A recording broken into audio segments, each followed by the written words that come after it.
In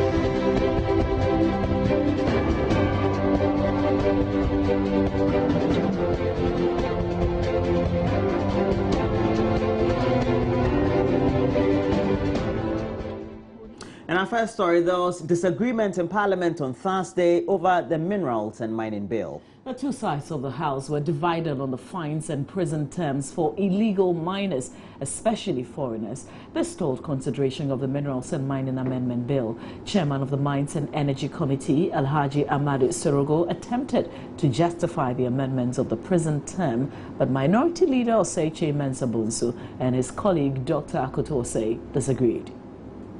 Several times, when penalty units, there is no law regulating penalty units. It's just that no, there's a directive that came from the Attorney General's Department.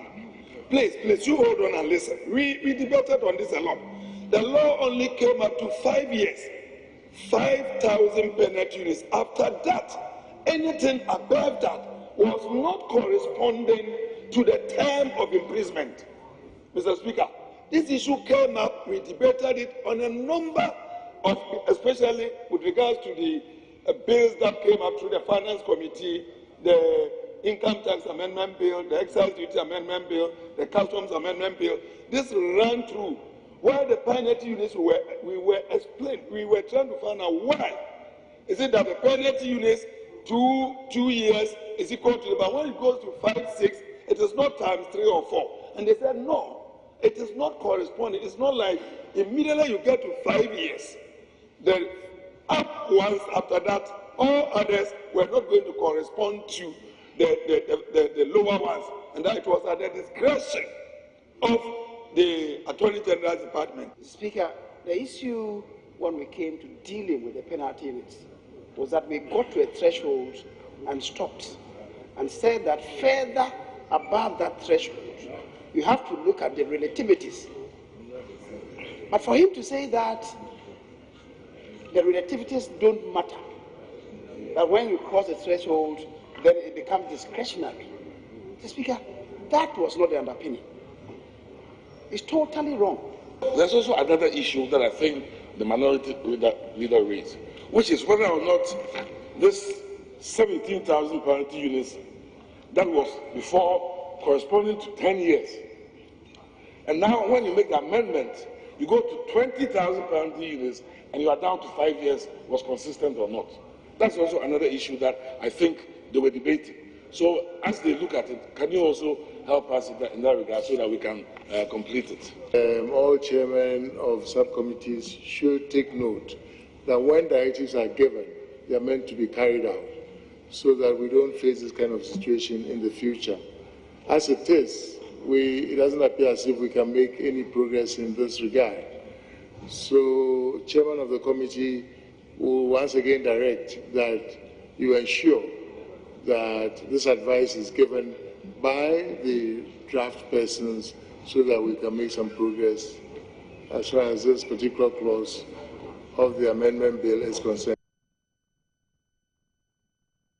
President John Dramani Mahama, he remains optimistic that Ghana could soon be exporting electricity to our neighboring countries. Well, that's in spite of the crippling energy crisis the country is currently grappling with. Speaking to the Ghanaian community in India, where he's currently on an official visit, President Mahama said emergency power solutions currently being pursued by the government should produce 1,000 megawatts of electricity.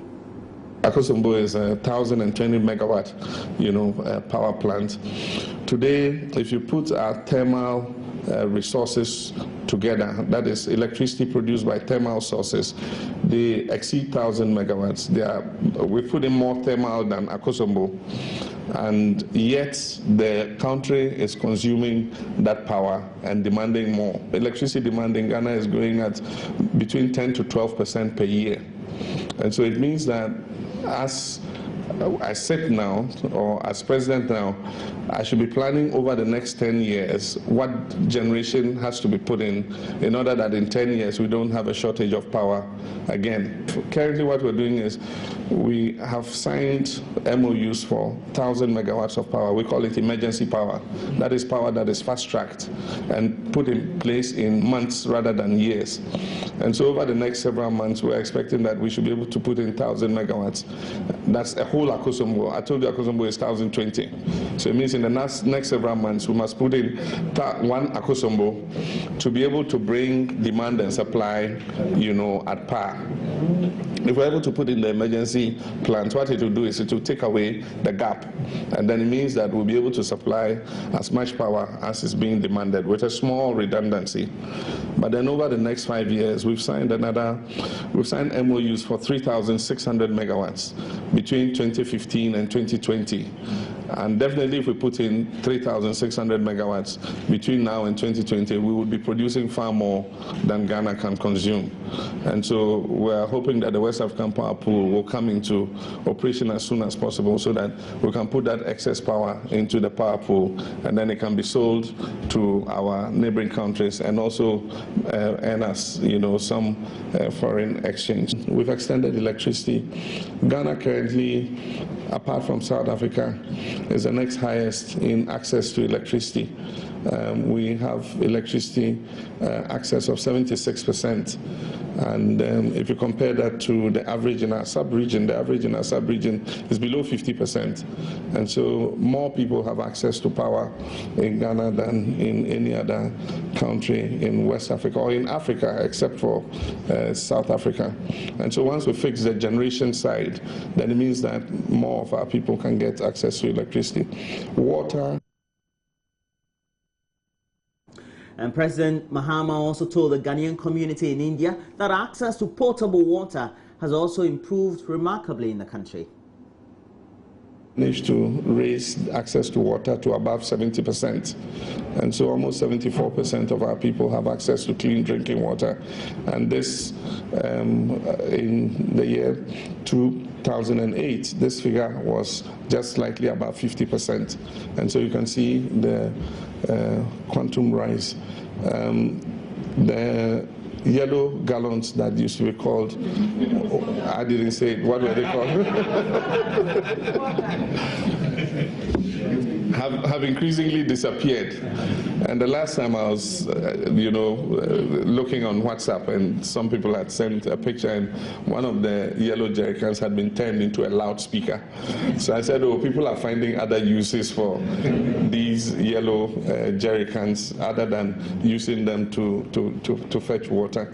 So that's a good thing. Accra has a lot of water. We built a new plant, 40 million gallons. We're using only 20 million gallons because if we push more water in, it will burst a lot of the old pipes that had not seen water for the last 20 years or so. I mean, the first time we started pumping the 20 million gallons from the new Pong water treatment plants, it was like fountains all over Adenta and, the northern part of the city. Everywhere you went, you saw, water, gushing into the air.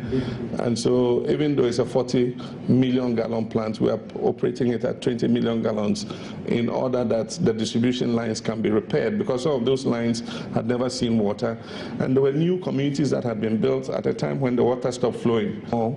Trucks to bring them water, but suddenly the water is there in the mains, and so you have to organize to send the distribution pipelines to the estates. Some of them are, new estates that were built and all that. So all that is going on now to make sure that we're distributing that water and people can have use of it. We'll still stay with the president. He has said that the fiscal deficit of the country should be reduced to below 4% by the end of Ghana's program with the International Monetary Fund, the IMF. And you are still speaking in India. We've gone into an IMF program, and we've done the first review. We currently have the mission in town doing the second review. This is meant to stabilize the economy and bring down inflation and bring down interest rates. And it's a 3-year program, and so it's going to continue till the end of 2017.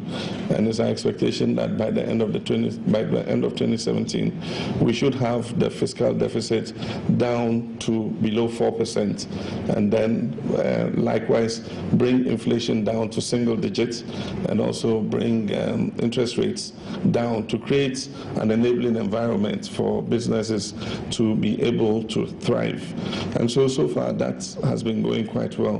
The cedi had faced some depreciation, but it seems to be settling now, and it's a bit more stable than it was in the past. But it had been depreciating because of excess liquidity, and now we brought liquidity within the range that it should be. And so we're going to see either a stabilization or a steady decline in terms of the value of the dollar to the cedi, but that is going quite well. Oh, talking about inflation and everything about the excess liquidity in the economy, we'll be speaking on the budget, because the 2016 budget will be presented to Parliament by Finance Minister Setekpe on November 17, 2015. That is the date Parliament says the House will be ready to take the Finance Minister's presentation. But as we come down to the budget presentation day, here are some of the issues the Minister is expected to touch on.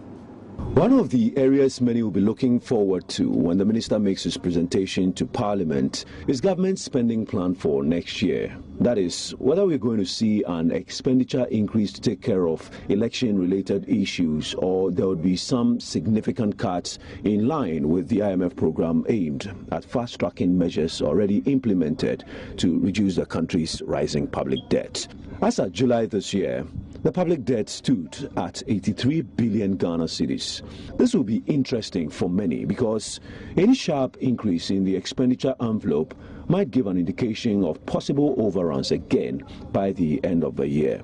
The developments might lead to a potential tax hike to make up for the election year overrun. However, with the declining earnings from commodity exports like gold, cocoa and crude oil, government might not have any option than to cut its expenditure or look at other revenue measures like improving collections or reviewing laws to widen the tax net for more companies to pay taxes. According to the revised budget, government is hoping to spend about 40 billion Ghana cedis by the end of this year, and government's own fiscal reports indicate that it has spent 24 billion Ghana cedis as at August this year, while revenue stood at 20 billion Ghana cedis. Education Minister Professor Jane Nano Pukwajimine has described the advent of multilingualism as a resource the country has to tap into. According to her, when citizens speak 3 or more languages, they live peacefully with other members of society, making it a lot more easier to harness each other's potential to help the country develop better than other countries that speak just one language. She was speaking at a colloquium on language and education organized by the Department of Linguistics at the University of Ghana. Multilingualism, finally, is important for world peace, contrary to what we have been educated about, that when we have too many languages and so on, then we don't know how to get together. But we've always known how to get together. And I refer to Ayoko Yama's novel when he says that we are not a generation of yesterday. We've been here for a long time. Everybody tells us that life began on this continent. If that is true, then language began on this continent. And if that is true, then it's all right that we have many languages. And we have cooperated despite the diversity of languages, and we intend to do the same. Perhaps all this, this phone and that phone has brought its own challenges, which we can also turn into resources. In fact, the issue of multilingualism is so important that, as you know, even countries that we think have one language are working very hard to resurrect the languages that nobody even speaks anymore. And all of these, I'm sure the scholars address them, and we all know why. So we should be very happy that we have these languages. I know that since I made that comment in that forum, the subject has taken on a different dimension altogether, which is interesting. After all, then you get to know what people are thinking, you get to know what people's views on the subjects are. Meanwhile, the Ghana Education Service is pushing for the prosecution of teachers who entered the profession with fake certificates. Other teachers who allegedly secured salary upgrades with fixed certification would also be made to face the law. The teachers were exposed during an ongoing verification process aimed at cleaning the payroll. Public Relations Officer of the Ghana Education Service, Reverend Jonathan Betty, says 1 out of 114 teachers has been handed over to the BNI, and that the Bno Ahafo region had the highest number of fake teachers. Well, I can mention that especially in the Bno Ahafo, where 102 fake certificates were found, the result was about unprofessionalism. They are not professional teachers. Some were using forged certificates. Some certificates were not their own certificates. We've realized that in the system, that they are using family members' certificate to gain employment. They entered into the service without their own certificate. Some people have also gone to the universities for further studies without a good certificate. And we have not ended over there. We are believing that we will continue with the process, and more figures will come. If they are in the system, more figures will come. If we're going to prosecute them, or they are going to be dismissed from the system. For now, that decision is yet to be taken by the higher authorities. Yes, it's a fact that some are on the run because they felt that they were guilty. So we will make sure that we catch them. We fetch them from the system, that 102 from a region, and we are believing that more may be coming out. And the recent one that has been arrested at the headquarters is also one. And there was another 11 also that they have identified as a result of the check. By the end of this verification exercise, a lot will come out. A lot. I'm believing that a lot, because if that comes from a region, one region, then what about the 9 region? The 9 region, we will come out, we will fish them out, and the drastic measures will be taken against them. Shame on all the teachers who are working with fake certificates. If you have a fake certificate, does it make you a fake teacher? If you have a fake certificate, See, no. If you've gone through training, yeah, only that you are a fake certificated teacher. I don't think it makes you a fake certificate teacher. Okay, shame on you if you're working like that. They will find you. Okay, that's it for the news. But we've got a beautiful motivation from Enoch Baini that I have to share. Enoch Baini says on our WhatsApp platform, "Good morning, family." And I kind of like that because we're a family. Henry Ford once said that whether you think you can or think you cannot, you're right. Oprah Winfrey has also said something that clearly explains Mr. Ford's statement. She said, "I know for sure that what we dwell on is who we become." Now I'm asking you, what do you think of yourself? I love that. I have this one. I don't know whether this one is a motivation. This one is from Edwin Safo. You're ex-manager with Toyota Ghana Limited, and you said, "Mama, also, you look good. You look good." You look good. And I give you a smile. Is that supposed to motivate or motivate me? Hey. You're crossing boundaries. I'll tell the. No. Listen, there's room for improvement. I like the comments. Thank you so much. All right. Yeah. So that'll be it for the news. Next, we're bringing to you what the newspapers are, and you see how we've outlined them adequately here. It's all just for your comfort. We're going to bring you the newspapers this time in the soft scheme of things, because we like a lot more technology. So we'll go to the online portal, majoonline.com, bring you a lot more of the newspapers. We'll do a quick run through what the other news portals are also reporting. Keep your comments coming through. Our WhatsApp line is 0560 800 000. Of course, you can also do so via WhatsApp on whatsapp.com. No, did I say whatsapp.com? Oh gosh. Okay, listen, we'll come back with the news.